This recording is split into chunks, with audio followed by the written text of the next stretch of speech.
பிதா சுதன் பரிசுத்த ஆவியின் பேராலே ஆமேன். ஆண்டவர் உங்களோடு இருப்பாராக, ஆன்மாவோடும் இருப்பாராக. புனித பவுல் எபிரேயருக்கு எழுதிய திருமுகத்திலிருந்து வாசகம். அதிகாரம் 9, இறை வார்த்தை 24. அதனால்தான் கிறிஸ்து மனிதரின் கையால் அமைக்கப்பட்டதும் உண்மையான தூயகத்திற்கு முன்னடையாளமாய் இருப்பதுமான இவ்வுலக தூயகத்திற்குள் நுழையாமல் விண் உலகத்திற்குள்ளேயே நுழைந்திருக்கிறார். அங்கே இப்பொழுது நம் சார்பாக கடவுளின் திருமுன் நிற்கின்றார். ஆண்டவரின் அருள்வாக்கு. இறைவா உமக்கு நன்றி. கிறிஸ்துவுக்குள் பிரியமான என் அன்பு சகோதர சகோதரிகளே, இந்த நாளிலே நாம் அனைவரும் ஒரே குடும்பமாக நற்கருணை நாதருக்கு முன்பாக கூடியிருக்கின்றோம்.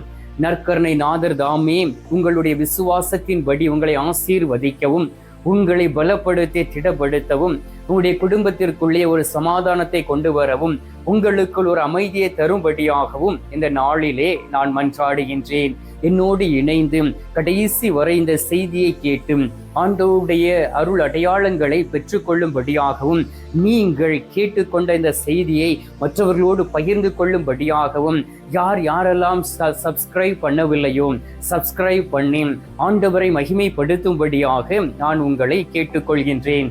பிரியமானவர்களே, ஆண்டவராகிய இயேசு கிறிஸ்து உங்களில் வாழ்கின்றார், என்னில் வாழ்கின்றார், நற்கருணையில் உயிரோடு இருக்கின்றார், இயற்கையோடும் இணைந்திருக்கின்றார். இவற்றை நாம் அறிகின்றோம். எனவே தான் சில நேரங்களிலே அவர் இயற்கைக்கு கட்டளையிடக்கூடிய வேளையிலே இயற்கை இந்த உலகத்திலே மனிதனுக்கு எதிராக செயலாற்றுகின்றது. மனிதனுடைய பாவம் மிகுந்து இருக்கக்கூடிய நேரத்திலே, மனிதனுடைய பாவம் விண்ணகத்தை எட்டக்கூடிய நேரத்திலே ஆண்டவர் அந்த பாவங்கள் எல்லாவற்றையும் அழிக்கும்படியாக இந்த உலகத்திற்கு கடந்து வருகின்றார்.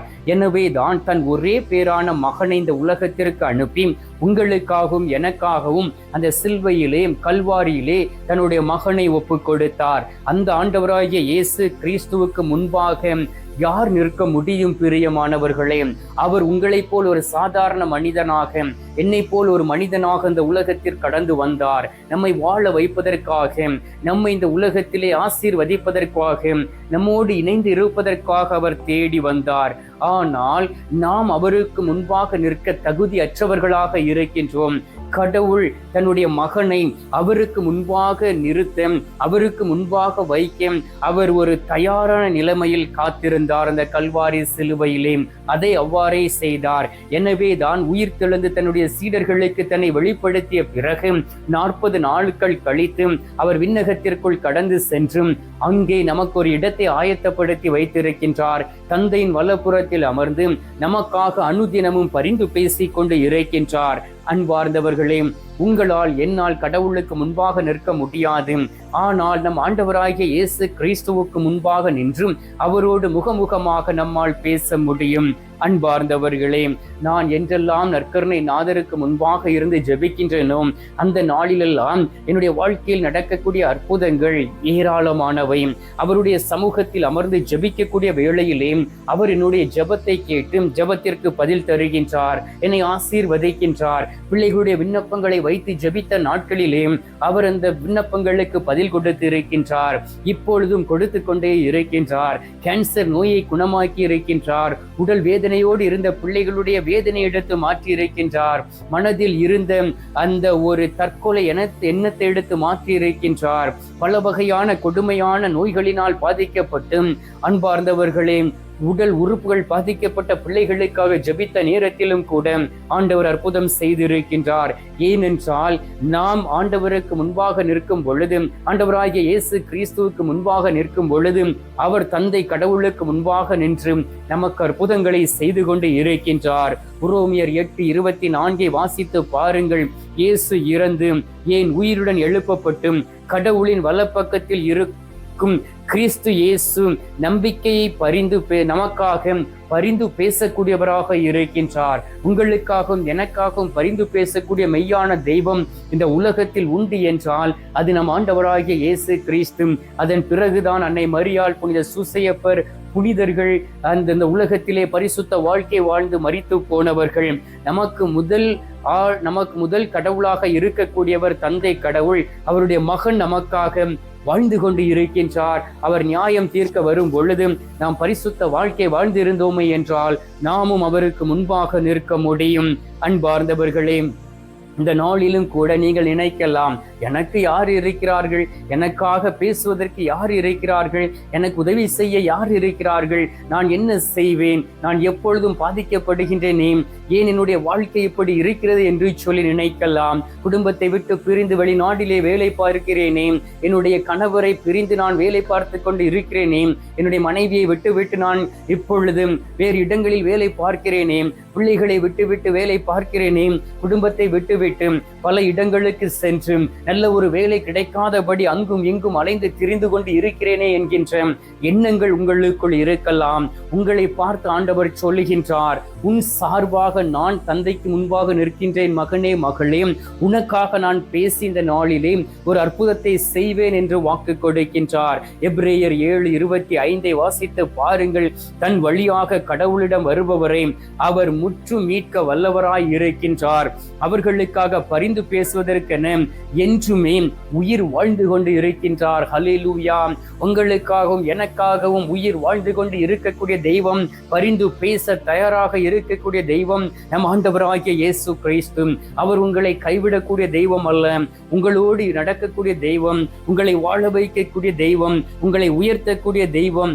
எனவே தான் ஒரு புதிய உடன்படிக்கையை தருவதற்காக அவர் கல்வாரியிலே அந்த உடன்படிக்கையை ஏறெடுத்தார். எபிரேயர் 12:24 வாசித்து பாருங்கள். புதியதோர் உடன்படிக்கைக்கு இணைப்பாளராக இயேசுவின் முன்னில் இருக்கிறீர்கள் என்று ஆண்டவருடைய வார்த்தை சொல்லுகின்றது. அந்த புதிய உடன்படிக்கை, அவர் கொடுத்த அந்த புதிய வாழ்க்கையை பெற்றுக்கொள்ளும்படியாக நாம் கடவுளாகிய இயேசு கிறிஸ்துவுக்கு முன்பாக நிற்கின்றோம். இந்த நேரத்தில் நீங்கள் நினைக்கலாம், என் ஆண்டவராகிய இயேசு கிறிஸ்து உண்மையிலே எனக்கு உதவி செய்வாரா?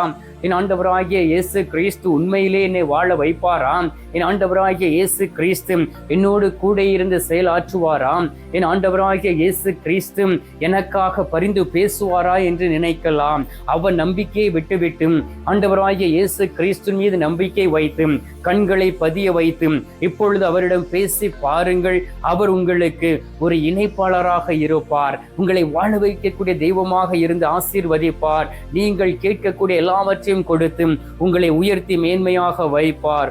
லூக்கா நற்செய்தி 23வது அதிகாரம் 34வது வார்த்தையில் சொல்லப்பட்டு இருக்கின்றது, இயேசு, தந்தையே, இவர்களை மன்னியும், ஏனெனில் இவர்கள் என்ன செய்கிறார்கள் என்றும் அறியாமல் செய்கிறார்கள் என்று நமக்காக பரிந்து பேசினாரே, அந்த தெய்வம் இந்த நாளிலே நம் சார்பாக தந்தை கடவுளுக்கு முன்பாக நிற்கின்றார். எனவே நாம் எடுக்கக்கூடிய எல்லா முயற்சியிலும் வெற்றி கொடுப்பார், நம்மை ஆசீர்வதிப்பார், நம்மை பலப்படுத்துவார், பலவீனங்களை எடுத்து மாற்றுவார், நம்மை வாழ வைப்பார், நம்மை உயர்ந்த ஸ்தலங்களில் நம்மை நடத்துவார், இழந்து போன ஆசீர்வாதங்களை திரும்ப கொடுப்பார். ஏனென்றால் நமது சார்பாக நிற்கக்கூடிய தெய்வம் நம் ஆண்டவராகிய இயேசு கிறிஸ்து. ஒருவேளை உங்களுடைய எதிரிகள் உங்களுக்கு எதிராக வெகுண்டெழுதலாம், உங்களுக்கு எதிராக உங்கள் குடும்பத்தில் இருக்கிறவர்களே வெகுண்டெழலாம், உங்களுக்கு எதிராக உங்கள் குடும்பத்தில் இருக்கக்கூடிய பிள்ளைகள் தந்திரங்களை செய்யலாம். சில நேரங்களில் ரகசிய பாவங்களில் வாழ்ந்து கொண்டு அந்த பழியை உங்கள் மீது போடலாம். உங்களை பார்த்து ஆண்டவர் சொல்லுகின்றார், நான் உனக்காக இருக்கின்றேன், நான் உன்னை வாழ வைப்பேன், நான் உன்னை பலப்படுத்துவேன், உன்னுடைய பலவீனங்களை எடுத்து மாற்றுவேன், குற்ற பழிகளை எடுத்து மாற்றுவேன் என்று வாக்கு கொடுத்து உங்களை ஆசீர்வதிக்க தயாராக இருக்கின்றார். எனவே நம் சார்பாக இருக்கக்கூடிய நற்கருணை நாதர் மீது கண்களை பதிய வைத்து சில மணி துளிகள் அவரிடம் மன்றாடுவோம். எங்கள் பரலோக தந்தையே, இயேசு கிறிஸ்துவே, தூயனல் ஆவியே, தகப்பனே, இந்த அருமையான காலை பொழுதிற்காக உமக்கு நன்றி சொல்லி உம்மை துதிக்கிறோம் அப்பா.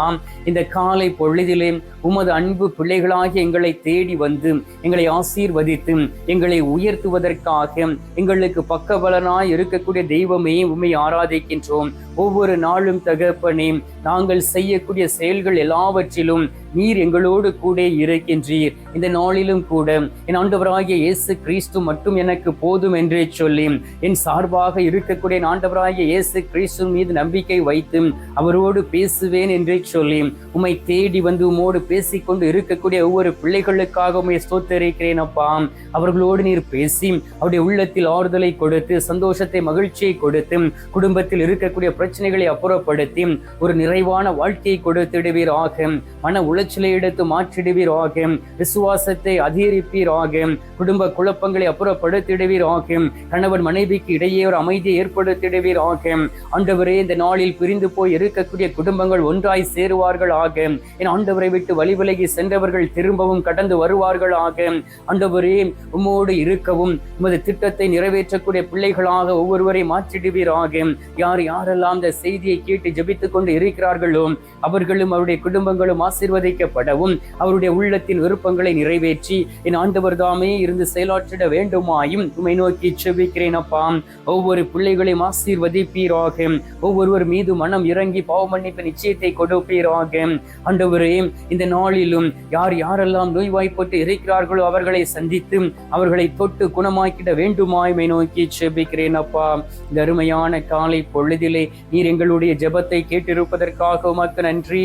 ஜெபத்தை கேட்டு பதில் தந்திருப்பதற்காக உமக்கு ஸ்தோத்திரம், ஸ்தோத்திரம், ஸ்தோத்திரம்.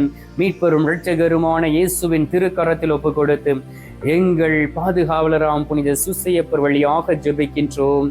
அன்பு தந்தையே, ஆமீன். பரலோகத்தில் இருக்கிற எங்கள் பிதாவே, உம்முடைய நாமம் அர்ச்சிக்கப்படுவதாக. உமது ராஜ்யம் அருக, உமது சித்தம் பரலோகத்தில் செய்யப்படுவது போல பூலோகத்திலும் செய்யப்படுவதாக.